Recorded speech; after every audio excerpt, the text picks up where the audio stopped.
And one thing that I wanted to make sure to put on your radar, but because I don't want you to miss out on these things. And if you can get a tax deduction or tax credit, I want to make sure that I get that information to you.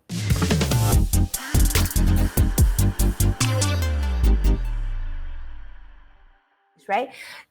As you know, we are now in the you might not feel it right now, but we're actually pretty deep in tax season right now. We are in February officially right now. And so that means that you're probably getting a lot of 1099s at home, maybe W-2, other tax records. You may be starting the process to TurboTax right now, getting your financial records in place. You might be having a discussion with your accountant if that's the way that you go. And one thing that I wanted to make sure to put on your radar, but because I don't want you to miss out on these things. And if you can get a tax deduction or tax credit, I want to make sure that I get that information to you. So let me ask you this. Have you been thinking, many of you are working from home, right? WFH. Have you been thinking of whether or not you can actually take a home office tax deduction? Well, if you didn't, I want to make sure to put that on your radar. So let's talk about that. If you were working from home during COVID, right? Does that mean that you can actually take a deduction? Well, let me get to that. For self-employed individuals, if you are self-employed, the federal income tax office deductions can actually amount to, believe it or not, thousands of dollars every year and can be a major tax saver. And many of you, in 2019 certainly weren't working from home, but right now there's a good chance you are if you're watching me now. And there are certain expenses that taxpayers can deduct. Now, if you're self-employed, this includes mortgage interest, insurance, utilities, repairs, maintenance, depreciation, and that's right, also rent. Okay, so the home office deduction applies to both homeowners as well as if you're renting. They don't even worry if you're renting or not. So don't feel like you can't if you're renting. Now, the home office deduction is going to be Form 8829. Okay, so when you file your taxes, make sure to pull out Form 8829. If you're going through TurboTax, they're going to actually give you prompts. So I'm sure it's going to be very easy. TurboTax tends to be very, very easy. And if you're working with an accountant, I recommend that you reach out to your accountant and let them know that this is something you're thinking about. In fact, I did this today. I actually reached out to my accounting firm and I said, hey, I just want to make sure if this is something that we can do. Obviously, I'm working from home. What do I need to do? Now, I will say in most cases, the biggest hurdle for someone who's self-employed is meeting the regular and exclusive business use requirement for that office space.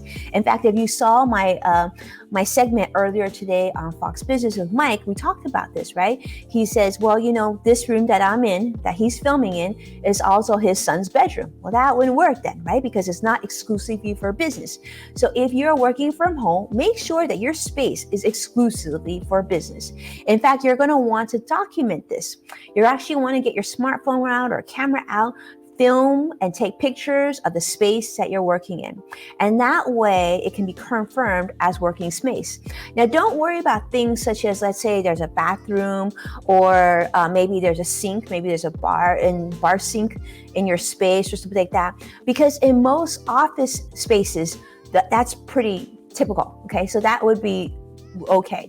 So think about this. If you have a couch, if you have some chairs, a TV, a bathroom, even a wet bar, a bedroom, will not necessarily disqualify you. After all, you can find those things often in corporate executive suites or offices as well.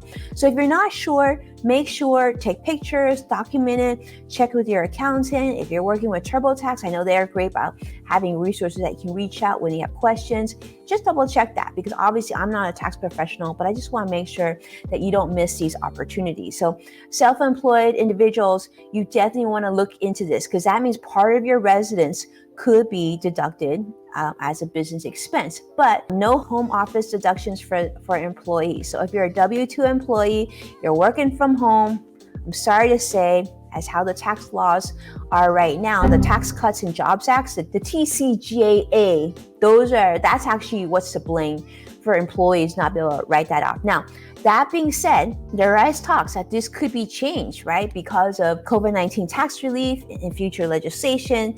We don't know that to be the case yet. The idea of allowing home office deductions for employees during COVID-19, unfortunately, doesn't seem to have been gaining a lot of traction with the IRS and our legislators and everybody else. So Unfortunately, I don't really think that to be a possibility, but you never know. And if it does become the case, and I certainly will let you know. But keep that in mind. If you're self-employed, definitely document that. Definitely look into that. The other thing I would do, I would want to remind you too. A really good Twitter account, in fact, I would recommend that you follow the Twitter account IRS News. So that's for our Internal Revenue Service. Believe it or not, their content's not terrible, not wonderful. I wouldn't, it's not entertaining, but there's some great information. I follow them very closely so that I can actually provide you with a lot of data that we share here. So thank you so much for tuning in. Please subscribe to our YouTube channel to catch replays and additional how-to videos. And together, you and I, we're going to grow. We're going to work towards our full potential. Thank you so much for watching, supporting our program, and sharing the show with those that you love and you care about. Take care, my friends.